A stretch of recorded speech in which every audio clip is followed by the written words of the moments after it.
بسم اللہ الرحمن الرحیم۔ حضرت ابراہیم سے روایت ہے کہ میں گلی میں اپنے والد محترم پر قرآن مجید کی قرأت کر رہا تھا۔ جب میں نے سجدے کی آیات پڑھی تو آپ نے وہیں سجدہ کر دیا۔ میں نے کہا، ابا جان آپ راستے میں سجدہ کر رہے ہیں؟ فرمانے لگے، میں نے حضرت ابو ذر رضی اللہ عنہ سے سنا، وہ فرماتے تھے میں نے رسول اللہ صلی اللہ علیہ وآلہ وسلم سے پوچھا کون سی مسجد سب سے پہلے بنائی گئی؟ آپ نے فرمایا مسجد حرم۔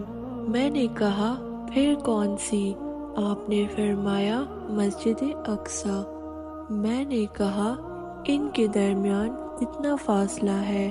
آپ نے فرمایا 40 سال۔ ویسے ساری زمین تیرے لیے نماز کی جگہ ہے، جہاں بھی تیرے لیے نماز کا وقت ہو جائے نماز پڑھ لے۔